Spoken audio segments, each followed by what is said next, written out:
All right, we are going to continue on with round 1. So to finish round 1, we need a total of 12 double crochets. And again, this chain 3 does count as a double crochet at this time.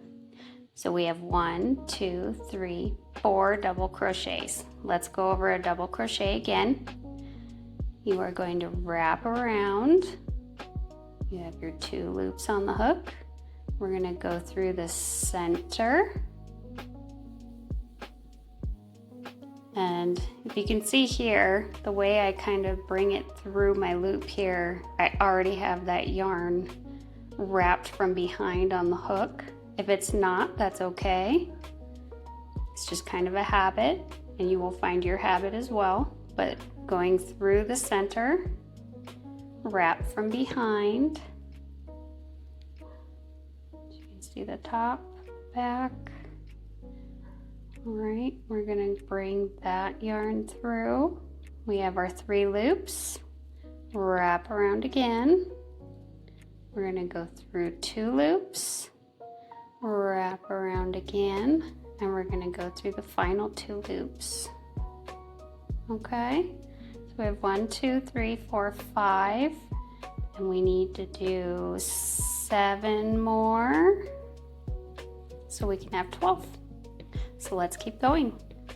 Wrap around through the center, pull that yarn through, wrap around through 2, wrap around and through the final 2.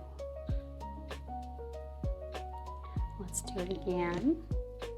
Wrap around through 2, pull through, wrap around, 2, wrap around through 2. All right, 1, 2, 3, 4, 5, 6, 7. And if you can look at these here,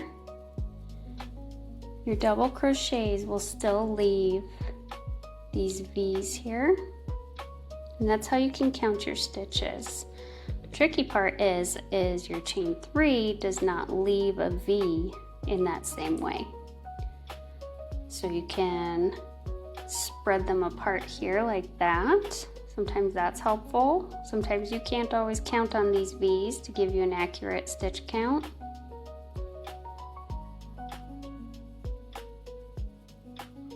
So if we count our V's, we have 1, 2, 3, 4, 5, 6 V's.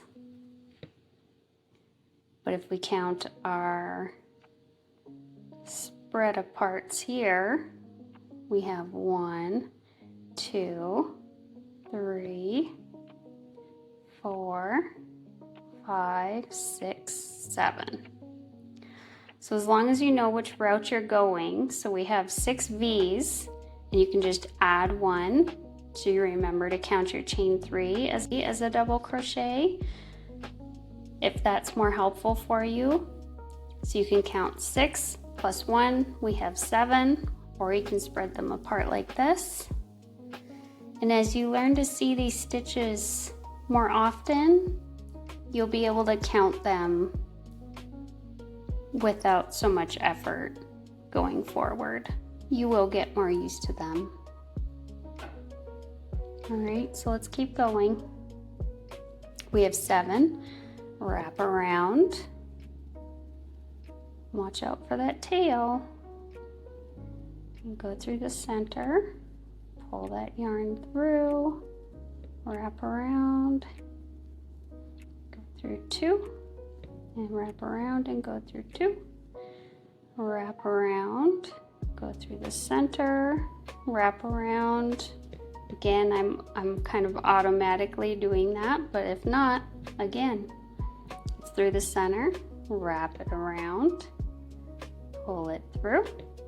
You have your 3 loops, and that tail still wants to get in there. Wrap around, pull it through 2, pull it through 2.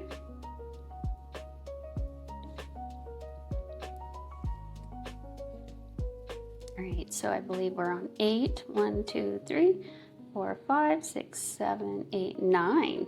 We're going to be on number 10 here. Wrap around, go through the center. Oh, there he is again.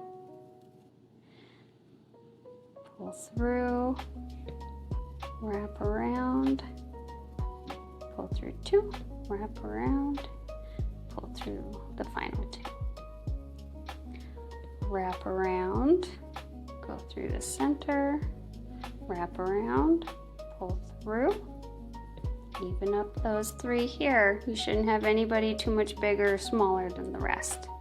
If this one gets too loose, you can pull it here. That's pulling it tighter. But you want to keep it kind of parallel to your work here. If it's too tight, you can see here, then things can get a little squished. If it's too loose, then your stitch is going to come out uneven. So just kind of keep it semi-snug. Not too snug though. Just keep these 3 loops even, okay? Wrap around, pull through 2, wrap around, and pull through 2. Let's see where we're at here. 1, 2, 3, 4, 5, 6, 7, 8, 9, 10, 11. We need 1 more. Wrap around, go through the center, pull through, wrap around, go through 2, wrap around, and go through the final 2. Okay? So again, counting our chain 3 as a stitch, a double crochet here, we should have 12 double crochets, counting this chain 3. 1, 2, 3, 4, 5, 6, 7, 8, 9, 10, 11, 12. And we can count our V's, so we should have 11 V's, right?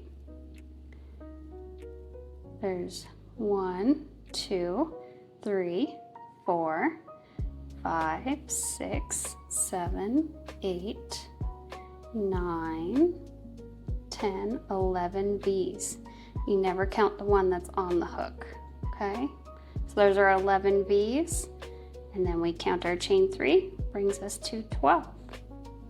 All right? That is round 1.